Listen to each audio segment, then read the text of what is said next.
محمد Ali Jinnah road پر واقع ہندو خاتون ہری by موتی رام سے منسوب یہ گھر 1930 میں بنا تھا۔ بعد ازاں ہری بائی موتی رام نے اس گھر کو داؤد فیملی کو بیچ دیا تھا، جسے داؤد فیملی نے اس گھر کو عجائب گھر میں تبدیل کر دیا ہے، جسے آج TDF گھر یعنی دی داؤد فاؤنڈیشن سے جانا جاتا ہے۔ گھر میں داخل ہوتے ہی سب سے پہلے کمرے میں مختلف تاریخی نوادرات رکھے گئے ہیں، جن میں chess set, radio, typewriter, یورپی اسٹائل صوفہ، پارسی فرنیچر، گھڑیال، ٹیلی ویژن، لکڑی کا صندوق، اینگلو انڈین ڈریسنگ میز، ایرانی کرسیاں، یہ سب مختلف ثقافتوں کی تصویر کشی کرتی ہیں۔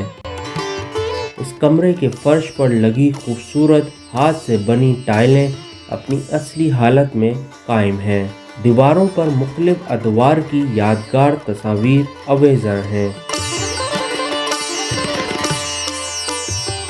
کمرے سے باہر صحن میں اب کیفے ایریا بنا دیا گیا ہے، جہاں مختلف اقسام کے کھانے دستیاب ہیں۔ یہاں گملوں میں رکھے پودے مزید اس گھر کو خوبصورت بنا رہے ہیں۔ سیڑھیوں سے بالائی منزل کی طرف جائیں تو مختلف ادوار کی تصاویر آویزاں ہیں، جو کہ کراچی کے مختلف ادوار کی یاد کراتی ہیں۔ بالکونی میں لگی کھڑکیاں، جالیاں اور جالی دار دروازہ اس گھر کو مزید دیدہ زیب بنا رہے ہیں۔ اس گھر میں کچن اور کھانے کے لیے استعمال ہونے والے برتن بھی رکھے گئے ہیں۔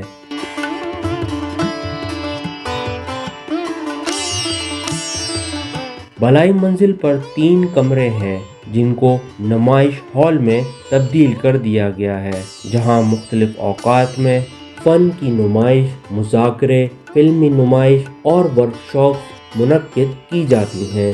ایک کمرے میں کتب خانہ بھی موجود ہے، جہاں 25,000 سے زائد کتابیں رکھی گئی ہیں۔ اس گھر کی چھت سے محمد علی جناح کا مزار کا دلکش منظر بھی دیکھا جا سکتا ہے۔ گھر کی گلی میں 1950 کی دہائی میں کراچی میں چلنے والا 3 پہیہ سائیکل موجود ہے، جو کہ سواری کو ایک جگہ سے دوسری جگہ لے جانے کا کام سر انجام دیا کرتا تھا۔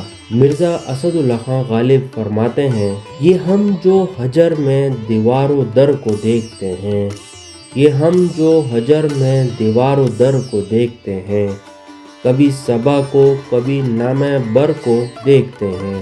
وہ آئے گھر میں ہمارے خدا کی قدرت ہے، وہ آئے گھر میں ہمارے خدا کی قدرت ہے، کبھی ہم ان کو کبھی اپنے گھر کو دیکھتے ہیں۔